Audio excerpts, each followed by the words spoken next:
Ladies and gentlemen, are you ready? Shit's about to hit the fan. Welcome to Unsanctioned Thursdays on Wrestling with Freddie. What's up, everybody? Welcome to Unsanctioned Thursdays. I'm drinking green tea because the house I'm in Australia has a weird coffee machine that I don't know how to work, and I got up too early to do this show to even go get coffee. So we're doing the Asian vibe today. I'm feeling very Japanese, very Chinese, very Korean, very Asian in general. I'm going to be very respectful on this episode, very disciplined. I'm going to make everything perfect the way Japan does. Hopefully you guys like the show. So let's start with some news and an update. I told you guys I'm a man with a TV deal who doesn't have a promotion. That's where I'm at right now. I have a TV deal. How does this happen? How do I get this? How do I do everything backwards? I have the TV deal in place without the promotion. And again, I almost said everything. I can't say too much, but on the last update, I said we were speaking with somebody and we were talking more about acquisition than say creation from scratch, right? Something that already exists. Some of you had guessed what those promotions might be. You all guessed wrong. I saw the comments. Everybody was wrong. So ha in your face. The people we were speaking with, I think, got a little bit of cold feet. There would have been a lot of travel involved for me too, which would have been tough, but I would have done it. But anyway, that deal is quickly going away into the world into the void of shows that never got to be on TV. I was super bummed. I was in Australia when I got the news. I was on set out here. We're doing the I Know What You Did Last Summer movie. And I was super bummed. And the girl that I was working with, she was like, "What's wrong? Your whole energy just changed." And we had just been talking about wrestling because her dad was a wrestling fan. He's from Detroit, good wrestling city. I letting her know, she knows more than you guys know, that the deal I was 99% sure was going to fall apart. My boss, or my partner, I guess in this case, texted me while I was talking to her. And so after we spoke, he said, "But what about boom, boom, boom, boom, boom?" And he named 4 or 5 other promotions that are looking for TV deals. I said, "Look, I'm receptive to 4 of the 5 that you said." There was one there that I felt was trying to do the same thing that I was trying to do. And I'm not going to go in there and step on their toes and be like, "Well, what you wanted to do, even though it's the same as what I want to do, sucks. We're going to do what I want to do." No, they should be able to chase their own dream and try to pull that off. But there were 4 other places that they mentioned that are all looking for a TV deal or a new TV deal, one or the other. And he thought they might be receptive to us coming in and talking to them about, a creative refreshment. And here's a television deal for you. So that's the update. That's where we're at. I have to start over once again. I'm going to have to meet with new people once again. I'm going to have to pitch myself to these promotions once again and earn their trust once again. But hopefully I'll be able to do it. I've been able to do it in the past. I've done it. We haven't been told no by anybody from what I was bringing to the table. It was more a financial thing, which is where the no was coming from.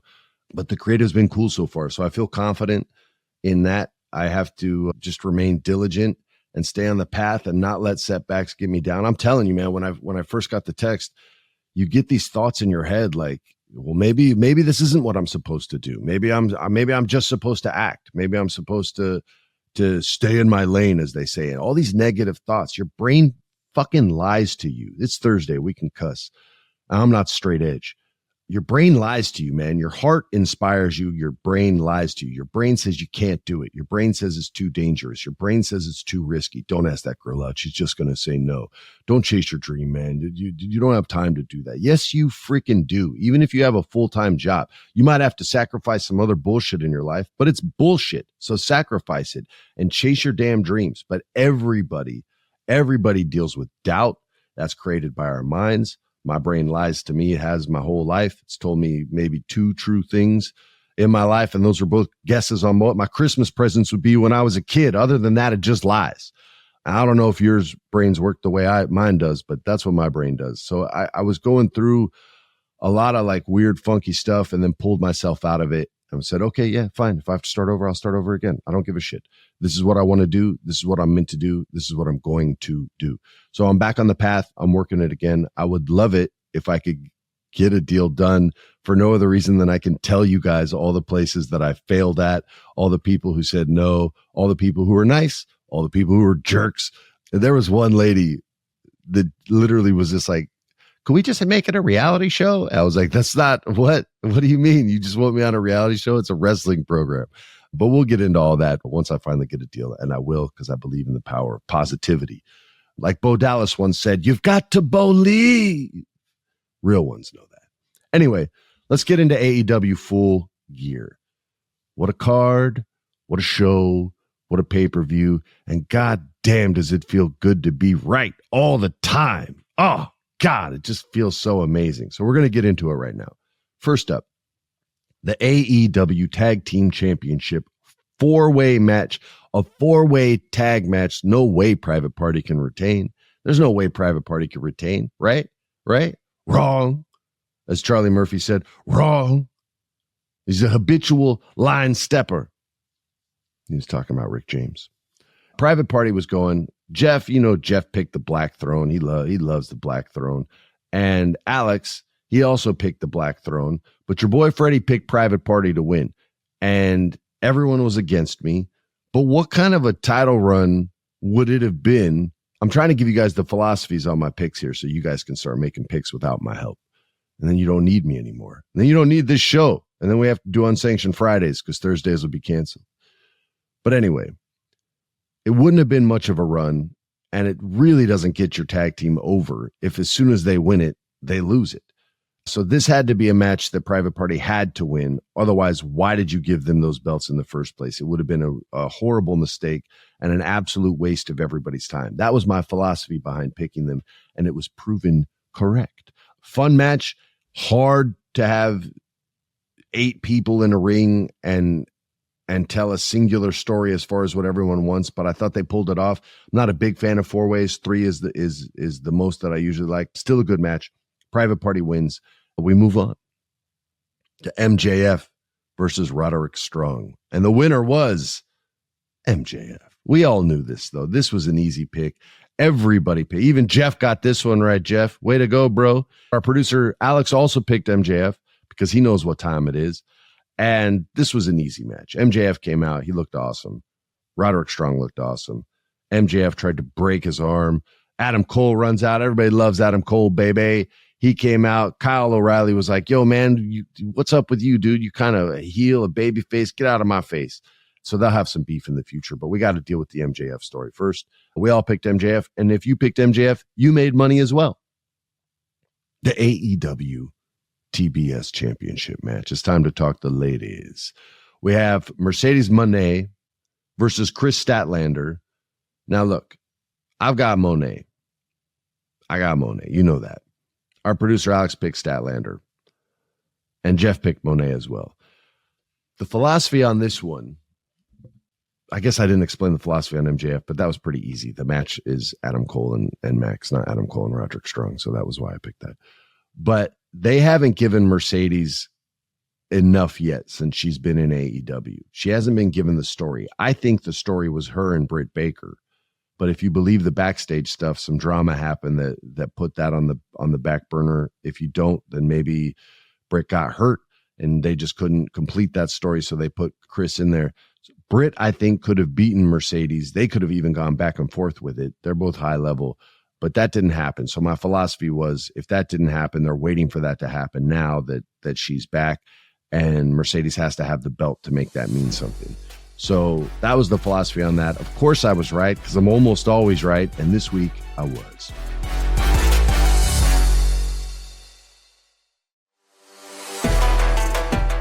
Jay White versus Adam Hangman Page.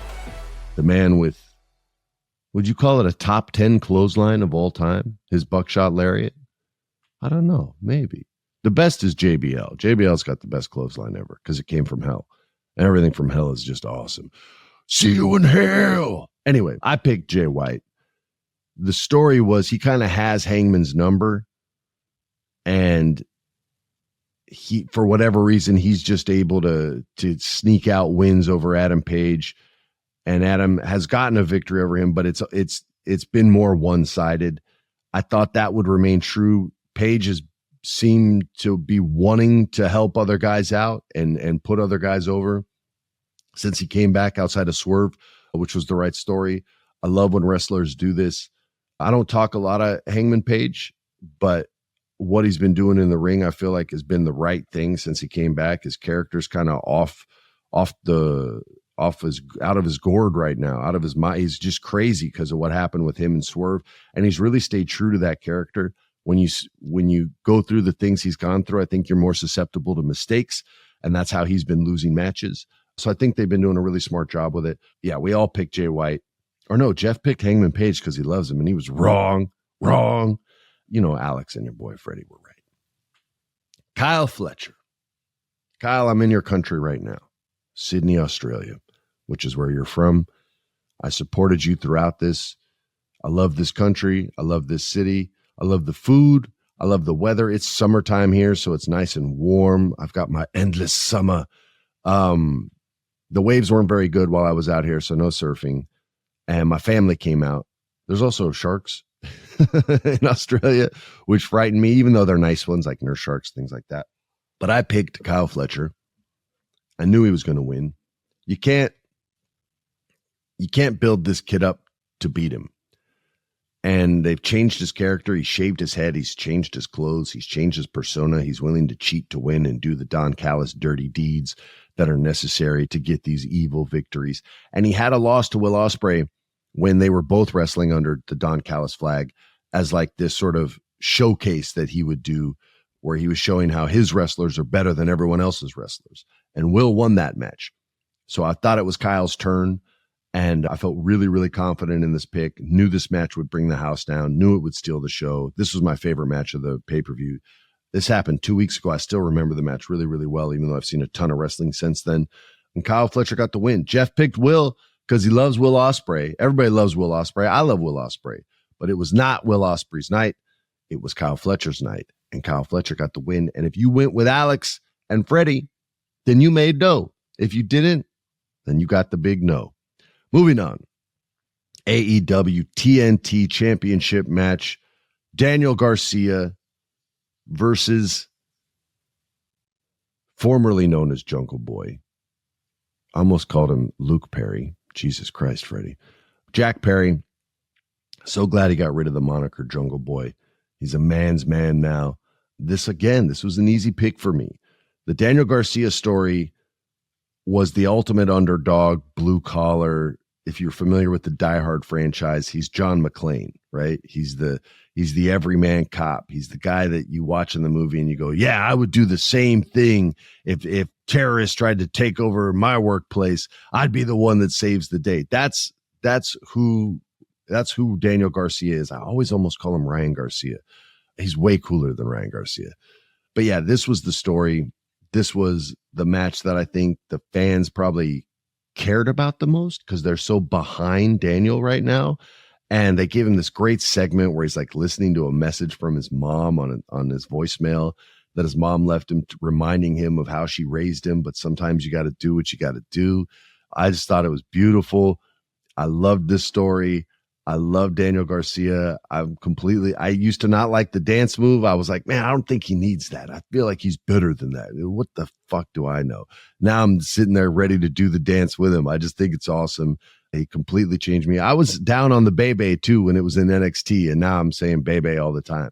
So when wrestlers do great things, my opinions change, and I like it when I'm wrong. I'm not wrong on my picks though, baby, because Daniel Garcia won.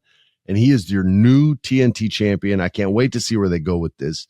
Babyfaces usually don't get to hold mid titles as long as heel champions do because it's more fun to watch the faces chase the heel. And it's not representative of the company because it's not the main championship. So I feel like that's usually more of a heel thing, but it'll be a fun run. Daniel's really, really good on the mic, and he's great in the ring. And he really knows how to make people care about him. He's just so earnest. That's the best way to describe him. Earnest. If you don't know what that word means or you think you know, look it up anyway. And it'll literally will be a picture of Daniel Garcia.